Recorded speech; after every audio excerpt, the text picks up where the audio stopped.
बिहार विधानसभा 2025 में मात्र कुछ ही महीना बच गया है। उससे पहले हम बात करेंगे महागठबंधन की सीट फॉर्मूला को लेकर। महागठबंधन में अभी 4 घटक दल है। सबसे बड़े पार्टी तो आरजेडी है और दूसरे नंबर पर कांग्रेस है और वीआईपी भी अपना अहम योगदान दे रहा है। और तीसरे तरफ भाकपा माले की अगर बात की जाए तो वो भी चाहते हैं कि अच्छा खासा सीट मिले। इन तमाम मुद्दों को लेकर हम सीधे आज विस्तार से चर्चा करेंगे कि आखिरकार 2025 में किस पार्टी को कितना सीट मिलने जा रहा है। तो सबसे पहले हम बात कर लेते हैं 2020 के बारे में। अगर 2020 विधानसभा के बारे में बात की जाए तो महागठबंधन में कुल 3 पार्टी थे। सबसे बड़ा पार्टी आरजेडी था जो एकलौते 144 सीट पर अकेले चुनाव लड़ गए थे और 75 सीट जीतकर बिहार के सबसे बड़े पार्टी बने थे आरजेडी। और वहीं दूसरे नंबर पे कांग्रेस थे जिन्होंने 70 सीट पे चुनाव लड़े थे लेकिन मात्र 19 सीट ही जीते पाए थे। और वहीं अगर बात की जाए भाकपा माले यानी सीपीआई एमएलए का जो 29 सीट पे चुनाव लड़े थे और 16 जीत लिए थे। और सबसे बड़ी बात था कि स्ट्राइक रेट में सीपीआई एमएलए ने आखिरकार सबको पछाड़ दिया था। अगर कांग्रेस की बात की जाए तो 70 सीट पे मात्र 19 ही जीत प्राप्त किए थे, जबकि आरजेडी भी कम सीट नहीं लड़े थे। 144 सीट बहुत ज्यादा सीट होता है बिहार की अगर बात की जाए।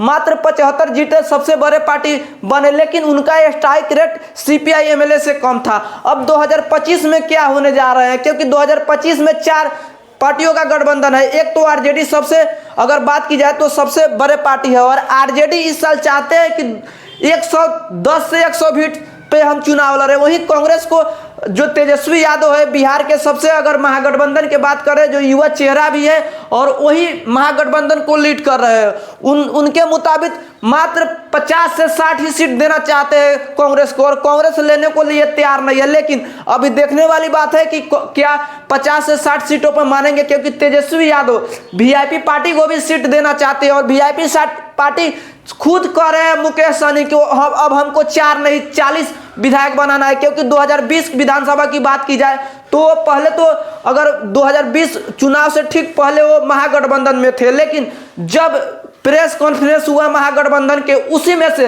मुकेश सहनी ने कहा कि मेरे ऊपर सीने में खंजर घोंपा गया है, क्योंकि उस प्रेस कॉन्फ्रेंस में महागठबंधन की सीटों का ऐलान नहीं किया गया। वो साफ तौर पे बोल रहे थे कि डिप्टी सीएम का बात हुआ था, वो डिप्टी सीएम के बारे में कुछ नहीं जानकारी दिया। उसी समय वो चले गए और उसके बाद जाकर उनको अमित शाह का फोन आया और एनडीए गठबंधन में गए और एनडीए गठबंधन में वो 11 सीटों पे चुनाव लड़े और 4 पे जीत प्राप्त किए। लेकिन 4 में से 3 विधायक उनका बीजेपी ने तोड़ लिया, मात्र 1 विधायक उनका डेड कर गया।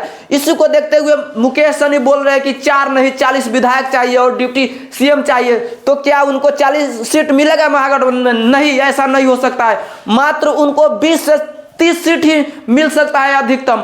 और वहीं सीपीआई एमएलए को भी उतना ही सीट मिल सकता है 20 से 30 सीटों के अगर बात की जाए तो, क्योंकि बिहार में उतनी सीटें नहीं है और बिहार में पार्टी अधिक है। और चिराग पासवान के लिए भी बचा के रखा जा रहा है सीट, क्योंकि एनडीए गठबंधन में ही कई दलों का उसमें भी गठबंधन है और 40 सीट से कम पे मानने को तैयार नहीं है चिराग पासवान। अगर उनको 40 सीट उधर से नहीं मिलता है तो बैकअप प्लान भी बना के रखा है महागठबंधन की, 40 सीट उनको दिया जाएगा। और बिहार के बारे में आप जान रहे हैं, बिहार विधानसभा 2025 के बारे में जान रहे हैं, महागठबंधन के सीट फॉर्मूले के बारे में जान रहे हैं कि आखिरकार 2020 में महागठबंधन का सीट फॉर्मूला क्या होने वाले हैं। तो सबसे अधिक सीटों पर फिर से 2025 में आरजेडी ही लड़ेंगे। 110 से 120 सीटों पे कहा जा रहा है कि वो चुनाव लड़ेंगे। और तेजस्वी यादव अपने विधायकों को भी कह दिया कि अगर जिनके खिलाफ अगर कोई भी एंटी कमेंट्स है उनको टिकट नहीं दिया जाएगा, जो भी अच्छा काम नहीं किए उनको टिकट काट दिया जाएगा। वहीं कांग्रेस में अभी